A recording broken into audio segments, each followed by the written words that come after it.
కేసీఆర్ కుటుంబానికి డబ్బులు కొడుతున్నాయన్న, దోసుకుంటున్నా మనల్ని కేసీఆర్. ములుగుకి ఏం చేసిండన్న? ములుగును ప్రత్యేక జిల్లా చేసిండన్న. ఈ ములుగు కేంద్రాన్ని మున్సిపాలిటీ చేసిండన్న.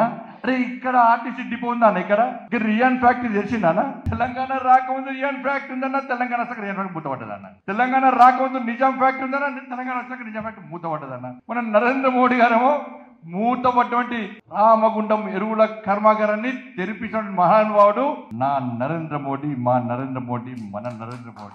నేను చెప్పిన నిజాం షుగర్ ఫ్యాక్టరీని ఎట్టి పట్ల భారతీయ జనతా పార్టీ ప్రభుత్వం తెలంగాణలో వస్తుంది, పక్కా తెరిపిస్తామని చెప్పిన మన పాదయాత్ర సందర్భంగా. రే అప్పటి వరకు అవసరం లేదు కేసీఆర్, నువ్వు నివేదికలు తయారు చేసినాకి ఇప్పుడే జరిపిస్తా నిజాం షుగర్ ఫ్యాక్టరీ అని చెప్పి అక్కడ మాట ఇచ్చా కేసీఆర్ సపోర్ట్ చేస్తలేడన్నా.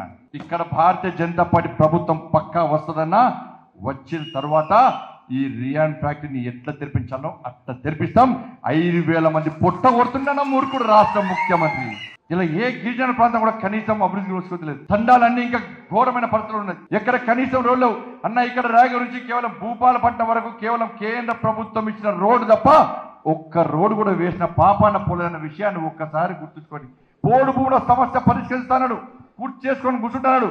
కానీ పోడు భూముల సమస్యను పరిష్కరించే ఆలోచన రాష్ట్ర ముఖ్యమంత్రి బాలింతలు తీసుకుపోయి అరెస్ట్ చేసి అరెస్ట్ చేసిన పోడు భూముల సమస్యను కొట్టాడితే నేను పోయినా గుర్రంపొడుగు వేనమన్నా. గుర్రంపొడుగు నేను యువమోర్చా కార్యకర్తలు, భారతీయ జనతా పార్టీ కార్యకర్తలు, నాయకులు పోతే ఇలా బీఆర్ఎస్ పార్టీ నాయకులు ప్రభుత్వం పోలీసుల ద్వారా లాఠీ చార్జ్ చేయించిన గురగుర విడిచిపోయిందన్న. 30 మంది 40 రోజుల పాటు జైలు ఉండమన్నా మీకోసం. ఇలా ద్రౌపది ముర్మును రాష్ట్రపతి చేయని నరేంద్ర మోడీ గారు భావిస్తే గిరిజనులకు రాష్ట్రపతి అయ్యే హోదా లేదు, వాళ్ళకి అవకాశం ఇయ్యం, వాళ్ళ స్థాయి కాదని చెప్పి మూర్ఖుడి రాష్ట్ర ముఖ్యమంత్రి మన ద్రౌపది ముర్మును ఓడగొట్టడానికి 1,000 కోట్ల రూపాయలు ఖర్చు పెట్టి గిరిజన ద్రోహిగా మారిన మూర్ఖుడు ఈ రాష్ట్ర ముఖ్యమంత్రి అన్న.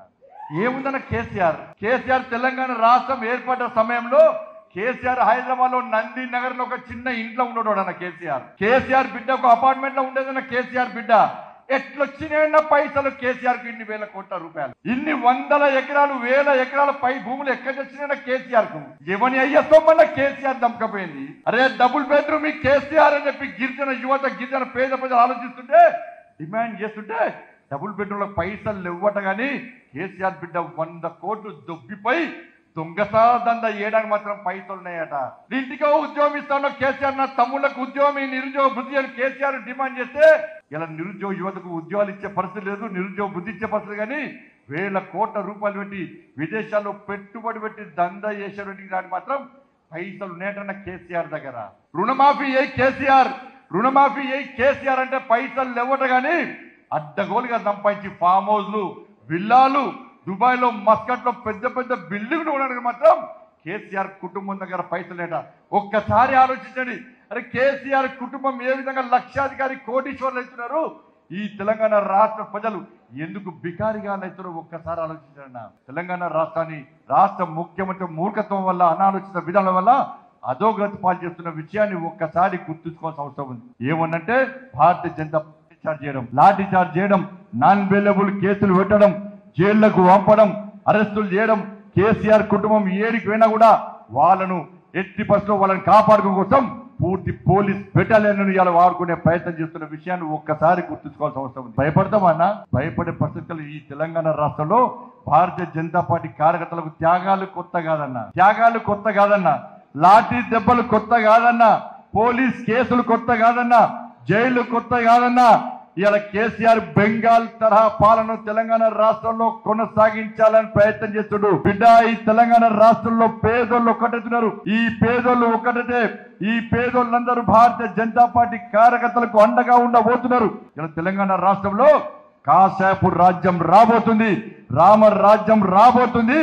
నీ గడీలు బద్దలు కొట్టం, నీ కుటుంబాన్ని తెలంగాణ పొలి మేలుంచి తరిమి కొట్టడమే లక్ష్యంగా భారతీయ జనతా పార్టీ కష్టపడి పనిచేస్తుందన్న. కేసీఆర్ కొడుకును లీకేజ్ నుంచి కేసీఆర్ కొడుకును ట్విట్టర్ టిల్లును కాపాడుకోవడం కోసం ఇలా తెలంగాణలో బీఆర్ఎస్ పార్టీ యంత్రాంగం అంతా పనిచేస్తుందన్న. కానీ పేపర్ లీకేజ్ వల్ల, టీఎస్పీఎస్సీ పేపర్ లీకేజ్ వల్ల 30 లక్షల మంది నా తమ్ముళ్ళు, నా అక్కలు, నా చెల్లెల బతుకులు బర్బాద్ అయితే ముఖ్యమంత్రి ఇంతవరకు మాట్లాడలేదన్నా, ఇంతవరకు స్పందించలేదన్నా.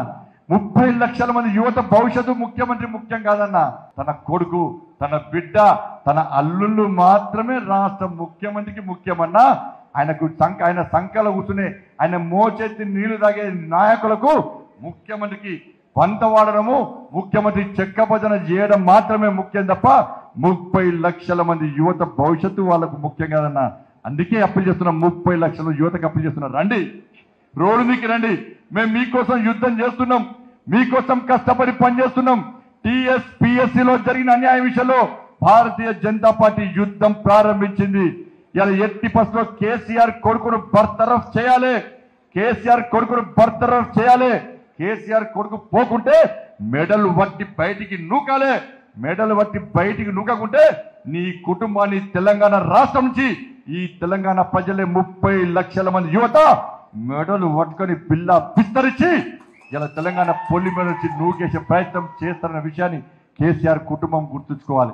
వితౌట్ పోలీస్ పర్మిషన్, అరే దేశంలో ఈ తెలంగాణ రాష్ట్రంలో నా ధర్మానికి హేళన జరుగుతున్నప్పుడు, నా ధర్మాన్ని కించపరిచే ప్రయత్నం చేస్తున్నప్పుడు, నా హిందూ సమాజాన్ని కులాల పేరుతో, వర్గాల పేరుతో, వర్ణాల పేరుతో చీల్చే ప్రయత్నం చేస్తున్నప్పుడు పోలీస్ పర్మిషన్ తీసుకొని కార్యక్రమాలు చేసే స్థాయి అటువంటి ఆలోచన భారతీయ జనతా పార్టీకి లేదన్నా, అటువంటి పిరికితనం నా కార్యకర్తలకు లేదన్నా.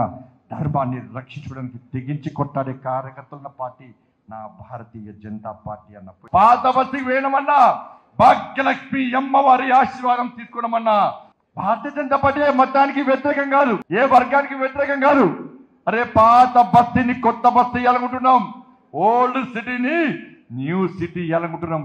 ఇన్ని సంవత్సరాలు తెలంగాణ రాష్ట్రంలో, ఉమ్మడి ఆంధ్రప్రదేశ్ లో ఏ ప్రభుత్వం అధికారంలో ఉంటే ఆ ప్రభుత్వానికి కొమ్ము కాసిన ఎంఏం పార్టీ పాత బస్తీని ఎందుకు అభివృద్ధి చేయలేకపోయింది? పాత బస్తీకి ఎందుకు కంపెనీలు వస్తారు? పాత బస్తీలో ఉన్న యువతకు ఎందుకు పాస్పోర్ట్లు వస్తారు? పాత బస్తీలో ఉన్న యువతకు ఎందుకు ఉద్యోగాలు వస్తారు? పాత బస్తీలో ఇంకా ఎందుకు అన్న గల్లీలో మురుకువాడగా ఎందుకు మారిందని చెప్పి ఇలా పాత బస్తీ గడ్డ సాక్షిగా మేము పాత బస్తీ జనానికి అప్పీల్ చేస్తామన్నాం.